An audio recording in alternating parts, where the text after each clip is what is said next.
Please note, in this episode we will be discussing deaths caused by the dangers of crossing Morecambe Bay, which some listeners may find upsetting.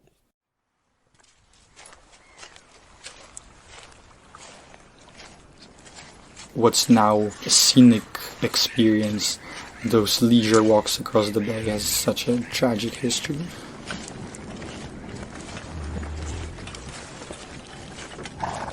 This is 100 Years, 100 Objects, stories from the collections of Lancaster City Museums.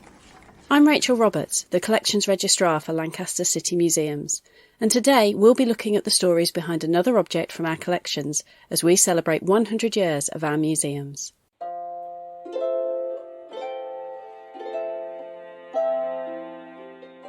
Today's object is a painting that depicts one of the most unique and dangerous journeys that people took in this area. Although it seems like quite a peaceful scene, it's one with a turbulent background. Today's object is Market People Crossing Lancaster Sands by David Cox.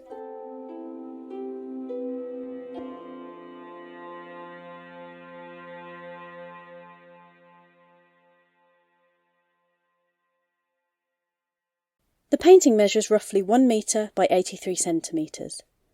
The Lancaster Sands in the title refers to Morecambe Bay, and the scene shows a trail of people disappearing off into a foggy horizon across the flat sands at low tide. A weak sun filters through the fog, and a hazy skyline of hills can just be made out, showing where the travellers are trying to reach. Some of the people are also coming back the other way, crisscrossing the bay. Most of the figures in the scene are small and hard to see, but a few groups in the foreground can be made out more clearly. The groups consist of men, women and children. Most are also riding horses, and even a stagecoach can be seen. These are not lonely stragglers. There are dozens of people in the image forming an almost continuous caravan across the view. We spoke to Antoni Konieczny, a student studying film and creative writing at Lancaster University, and someone who's looked into the history of crossing the sands to find out more about this painting. It's a painting by David Cox, and it depicts a caravan of riders, carts, and what also appears to be a small coach. And behind them there is a thick fog. It sort of lends this painting a very unique atmosphere and renders it virtually impossible to geographically locate the painting, if not for the name. And I can speculate about the journey these people are undertaking. Bill Shannon, local historian, he says that people living in the northern part of Morecambe Bay were always looking south. This makes a lot of sense because farmers from the region would cart their bounty to Lancaster Market, or in case of finesse and Cartmel, for example, they would carry goods from Lancaster back home. And indeed, in 18th century, virtually all transport to and from Finesse happened over Morecambe Sands. The residents from there would drive their cattle, their horses, and their goods annually to reach southern markets, for example, in Lancaster. The route was extremely dangerous, and many would lose their lives over the course of this journey. So why then would people decide to cross the sands? Well, the thing is, the alternative was a far longer journey through the mosses and the deep marsh located there. It was also infested with cattle lifters. If they were to choose to go through there, they were sure to lose a portion of their goods.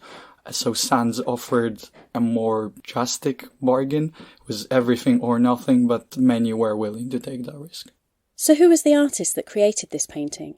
And was this the only view of Morecambe Bay that he created? It's a painting from 1839, created by David Cox, a landscape painter born in Birmingham in 1783. And he was typically a watercolorist, but he would later experiment with oil painting. He arrives in Lancashire in 1834 and creates this series of very striking portraits of the sand crossings. Next to James W. Turner, he is probably the most recognized painters who created a body of work that deals with this particular subject. In 1830s, that's the period where Cox would begin to sort of develop his own unique artistic identity. So this obviously coincides with his arrival in Lancashire. And this stems from his devoted relationship to two main subjects. One of them was going to Hayfield, and the other one naturally is crossing the sands. Both of them are sort of emphatically atmospheric, and they also would frequently fall prey to forgery. In this particular painting that we're looking at, we see many of the motifs that Cox would deal with across his career, such as mounted figures and trying to draw people against nature. People have been crossing the sands for thousands of years. We asked Antoni to give us an introduction to this massive history. This is often the case with those histories that date so far back. We don't know how much we don't know, but we do have some evidence that point to romance. For example, making passage across the sands, but there is not that much concrete information. There is a lot more about Robert the Bruce, for example, his army invading England in 1322. He used the sound routes in order to reach and later burn Lancaster.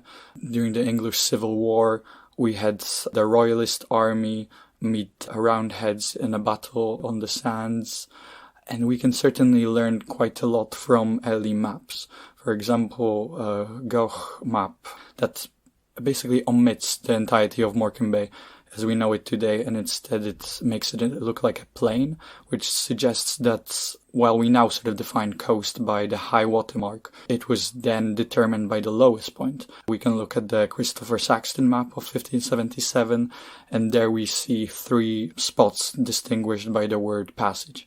So in these early maps, sound routes are as prominent as a highway would be on today's map.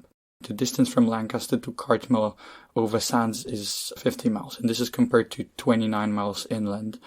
And a similar ratio exists between Cartmel and Ulverstone. And we have to remember that a few centuries ago, roads that exist today didn't. So you had to go as far north as Kendal in order to reach some of those towns. Leven's Bridge, for example, only appears as a viable route in the mid-1820s. So sound routes were cutting off miles, and they were the conventional way to reach those southern markets, jobs and families, and vice versa whenever people were making their way back home. Until 1780s, most travelers across the sands were going either on foot or horseback, but in 1780s coaches started to appear. Some of them operated a bit like private taxis, while others offered a regular timetabled service. Diligences, or so-called dillies, for 3 passengers were the norm, but in 1785, a new mode of transport, those heavy coaches for 13 passengers and heavy luggage would appear, but they were very susceptible to getting stuck in the sands, so lighter options tended to be preferable. All coaches were equipped with empty casks so as to resurface if they had to be abandoned, if they got stuck, and if they fell prey to the sea so that they could be recovered later. And the last sort of regular coach timetable that we know of appears in 1855, which correlates with the development of the railway across the northern edge of the bay, which essentially replaced cross-sun routes as we knew it.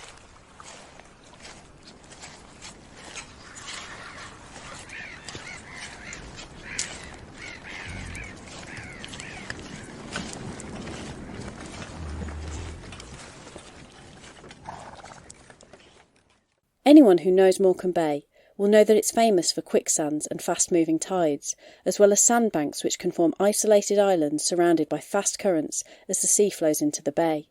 So was crossing the sands this way dangerous? Yes, crossing the sands was wildly dangerous. They continue to be wildly unpredictable, and the time to cross is short. It begins 5 hours after high water, continues until about 2.5 of the succeeding high water stage. For example, the former Queen's Guide to the Morecambe Bay, Cedric Robinson, he would say that tides come as fast as a galloping horse. And there are days after heavy rains where these routes are completely inaccessible. They should be off limits. Dangers also include lethal quicksands as well as fog that often made travelers wander away from the shore toward the incoming tide. Even something that appears as minor as wind blowing from the sea can deduct up to an hour from the already short time available to complete this crossing. It is said that those who cross the sands most frequently are the ones who are most afraid of them, because if you do happen to cross it once or twice, you may miss the perils that those most familiar with crossings are quite well acquainted with. There is a bit of a dissonance between the tragic accounts that relate to the sands and accounts from tourists and writers such as Wordsworth. He, for instance, calls sands a majestical plain, particularly around the late 18th century, when people began to sort of enthuse about the beauty of the crossings. That was sort of the rhetoric around the sands. Andrew White, who compiled a chronological list of drownings in his booklet about sand crossings, he cites as many as 450 named victims on the sands.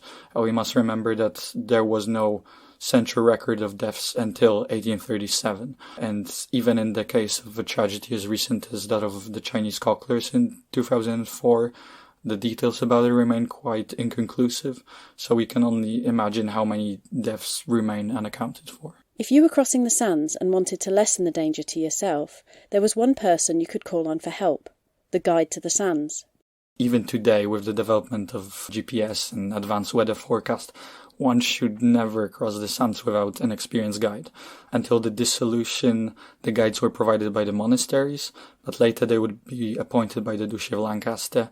From 2012, this duty to appoint the Queen's Guide, who's the chief guide in the region, was transferred to the local organization Guide Over Sands Trust, who annually organize baywalks to raise funds for local charities. There is one designated at the Leven Sands and one at Kent Sands. Back in the days, there were obviously many more travelers trying to make the crossing. They tend to be local fishermen or shrimpers, and they receive an annual salary of £15, which obviously dates back to the traditional payroll. When the post was first established, a far more valuable form of compensation is that they receive a tied house as well. And these guides have a very important job of monitoring the sands, the bay, before each day's passage. Today they would go out on tractors and mark the path with laurel branches called brobs, thrusting them into the sand. Then they meet travelers at river crossings and try to convey them safely across. And this particular method using brobs hasn't really changed much over the last couple of centuries, and surely with today's technology this mode may seem a little outdated, but it's all part of the today's crossing experience. It involves an element of performance that's been passed down in generations. And Cedric Robinson, who actually passed away quite recently, he's something of a local legend. How revered he is speaks to just how important this post is and continues to be. Across his 56-year tenure, he would help travel the likes of Victoria Wood, Prince Philip. He has a housing development and a beer named after him, and he's a recognized ambassador of the region as well. Before he left, Antoni told us some of the individual and often tragic stories that stood out to him during his research.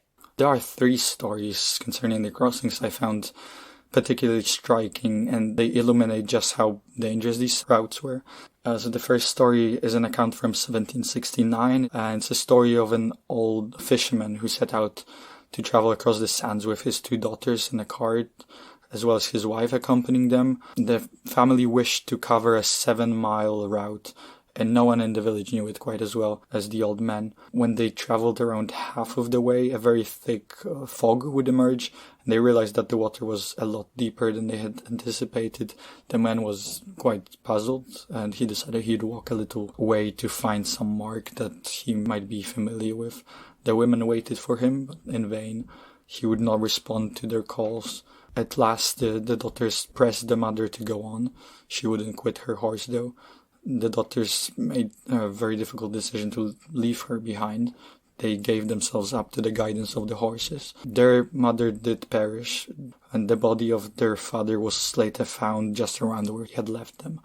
Though the daughters were brought to shore alive, but unable to speak of what happened on the sands for days. And the second story occurred in May of 1857, when 12 young men died after returning home from Kent's Bank. They probably did drink a little before trying to cross, because they had just completed service as farm laborers. This was the period when they would be allowed to see their families, their friends.